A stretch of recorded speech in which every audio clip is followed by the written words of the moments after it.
the world's most powerful institutions, our prestigious schools, our towering banks, and even the vast majority of our Orthodox churches, have remained entirely silent on this fundamental principle for centuries. They have taught you how to labor with your hands, how to calculate with your intellect, and how to beg a distant deity for mercy. But they have never taught you about the sacred window that opens every single night in the human mind. There is a portal, lasting only a matter of minutes, where the creative power of the divine can impress eternal truths directly into your deepest consciousness. I call this the golden hour of sleep. Let me be perfectly clear, this is not vague mysticism. It is not spiritual poetry meant merely to comfort you.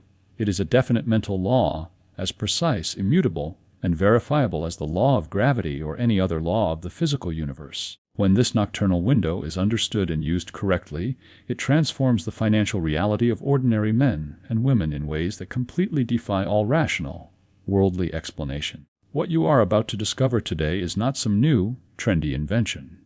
It is an ancient, fundamental principle drawn from the deepest teachings of mystical Christianity, a principle translated into a practical, scientific method that you can prove for yourself this very night.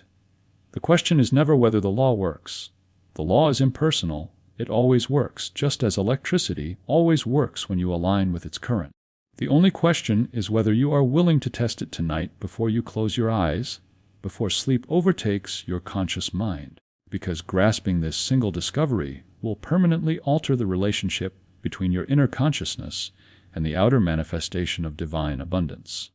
In observing the thousands of men and women who have attended my lectures over the decades, regardless of their level of formal education, the prestige of their professions, or the history of their families, I noticed something profoundly disturbing.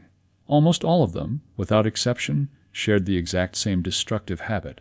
It was a habit that actively, systematically sabotaged their prosperity night after night, entirely without their conscious knowledge. Think about what happens when you turn off the light. Before drifting off to sleep, the human mind automatically takes an inventory of the day, and in the vast majority of cases, this nightly ledger is a dark catalog of worries. You lie there and mentally review the unpaid bills, the unresolved conflicts at work, the slights from family members, and the paralyzing fears concerning the future economy. Metaphysically speaking, this is the exact equivalent of taking handfuls of toxic weeds and intentionally planting them in the most fertile, yielding soil of your consciousness. The spiritual problem, the tragedy of human existence, is this: the very last thoughts you entertain before falling asleep are the exact thoughts your subconscious mind is commanded to process, digest, and multiply throughout the long hours of the night. While your physical body rests in the bed, your deep mind works ceaselessly. It does not argue with you. It does not tell you that your fears are unfounded. It simply takes whatever you were dwelling upon as absolute truth and begins consolidating it into your future experience. If those final thoughts are vibrating with the energy of scarcity, the subconscious dutifully goes to work manufacturing a mental equivalent of more scarcity.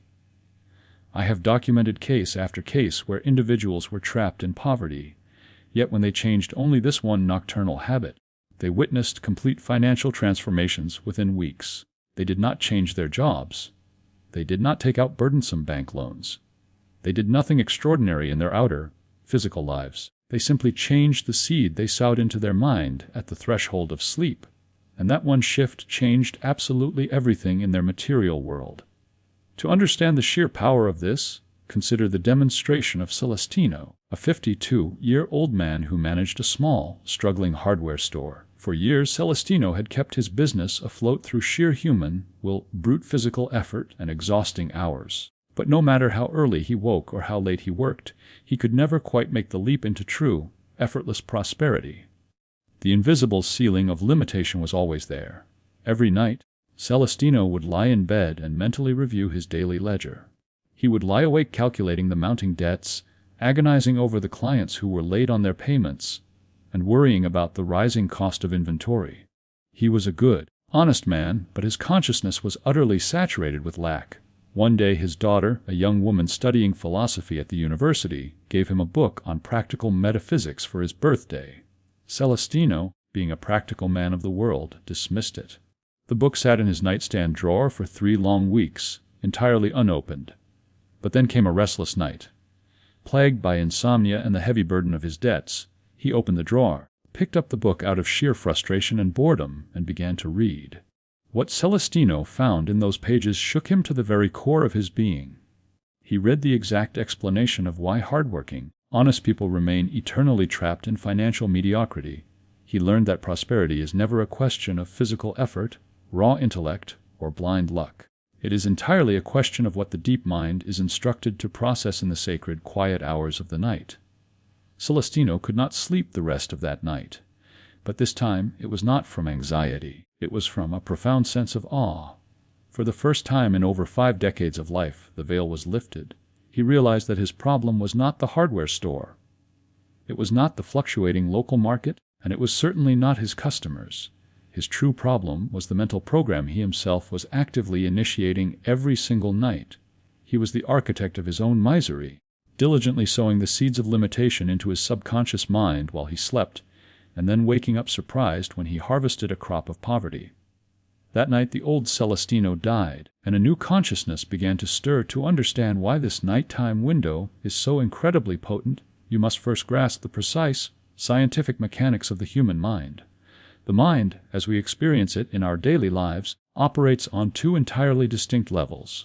First, you have the conscious mind. This is the intellect. It reasons, it analyzes, it argues, and above all, it doubts.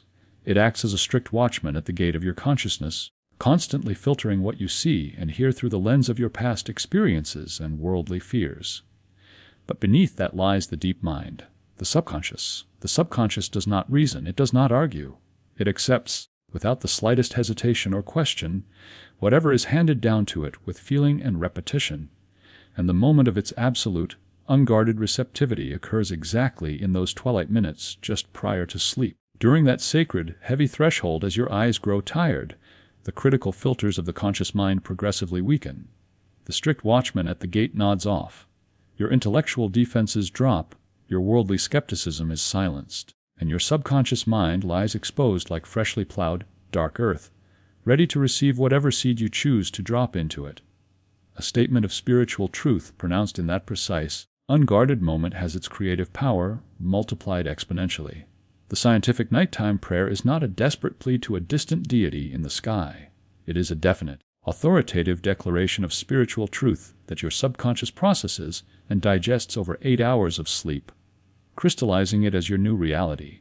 Upon waking, something in the very depth of your consciousness has shifted, and that inward shift must, by mental law, begin to manifest in your outer, physical world. Let us return to Celestino, the hardware store manager we discussed earlier. Celestino applied this nighttime law on a perfectly ordinary Tuesday. There were no flashing signs in the heavens, no extraordinary circumstances in his bank account. He was simply a man willing to try something different before closing his eyes, armed with the small but genuine faith of someone who has exhausted all worldly avenues. He followed the exact instructions. The first night he felt absolutely nothing extraordinary, nor did he on the second night, or the third. This is exactly to be expected. I warn all my students about this. In the early days of practice, your old, entrenched mind fights violently against the new truth being sown. The weeds of scarcity try to choke out the new seed. This internal friction is normal, and it is precisely the reason why the vast majority of people give up right before their demonstration is about to materialize. But Celestino persisted. On the 7th day, he noticed a subtle but very real shift. He woke up breathing a different mental atmosphere. The heavy, suffocating burden of financial worry that usually greeted him in the morning was simply gone. It was as if, during the night, an invisible hand had reorganized his mind to see open doors instead of brick walls. This is what I call the dawn of the prosperous consciousness, the first absolute, undeniable proof that the inward transformation has begun. When Jesus delivered the Sermon on the Mount, he was not merely offering pleasant spiritual poetry to comfort the poor. He was outlining a precise, mathematical mental law governing the manifestation of our physical supply. The phrase that demands your complete attention is this: "Whatsoever ye shall ask in prayer, believing, ye shall receive." The word believing is the master key that orthodox interpretation entirely ignores. You cannot beg God with your mouth while your heart vibrates with the terror of debt. You must attain a state of consciousness where abundance feels like a present, undeniable reality before it appears physically. The nighttime treatment is the perfect instrument to cultivate that deep state of organic belief. When your subconscious digests a truth for hours of sleep, you awaken feeling that this truth is not something you merely desire, but something you naturally are. Belief ceases to be a terrible intellectual strain and becomes a quiet conviction. This principle alone explains why some people appear naturally prosperous without agonizing effort, while others struggle a lifetime with nothing to show for it. The difference is never in the physical labor, it is entirely in the consciousness. Consider the demonstration of Yolanda, a freelance graphic designer living in Guadalajara. Yolanda lived with the constant, gnawing pain of financial insecurity. Despite taking marketing courses and exhausting herself on new platforms, her income remained painfully irregular. One night, after losing her largest and most important client, she spiraled into a dark, frantic panic about her future. In the midst of that paralyzing anxiety, she remembered the metaphysical danger of negative nighttime thoughts. With a turbulent, terrified mind, Yolanda attempted to apply the law. It was incredibly difficult. Her intellect screamed at her to dissect the problem, to find someone to blame, to project worst-case scenarios. But slowly, gently, she brought her mind back to the truth. She refused to fight her fear, she simply withdrew her attention from it. And slowly, her inner atmosphere began to calm, like a turbulent lake finally regaining its glassy stillness after a violent storm. This is the moment of intelligent surrender. It is the instant the exhausted human intellect finally releases its desperate grip and allows divine mind to take the helm. What Yolanda experienced over the next few weeks was not a sudden, theatrical miracle. It was a gradual, permanent alteration in her perception. Where she once saw terrifying obstacles, she now recognized brilliant opportunities. Her mind had been literally reprogrammed while she slept.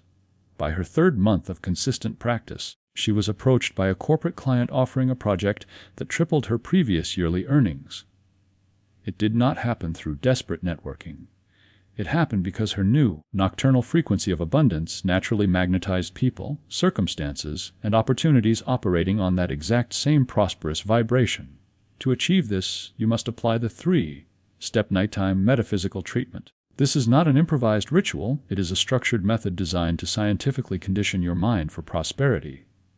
Step 1. Conscious emptying. As you lie in bed, dedicate 3 to 5 minutes to deliberately release the events of the day. Do not fight your negative thoughts. Do not analyze your mistakes. Simply observe them and let them float away like dry leaves carried down a river. This mental vacuum is absolutely necessary for the word to penetrate the deep mind. Step 2. The statement of truth. With your mind now tranquil, you softly but audibly pronounce a specific declaration of prosperity. You speak it not with frantic, emotional begging, but with the serene, quiet certainty of one declaring a spiritual fact that already exists in the unseen realm. You are laying down the law for your subconscious. Step 3. Sealing in gratitude. Immediately following your declaration, you must seal the treatment with genuine gratitude, as if the abundance has already manifested. Anticipatory gratitude is the ultimate expression of faith. It is the exact signal your subconscious requires to accept the new truth as an accomplished, undeniable fact. Once you have given thanks, you turn over and go to sleep, leaving the work entirely to the divine.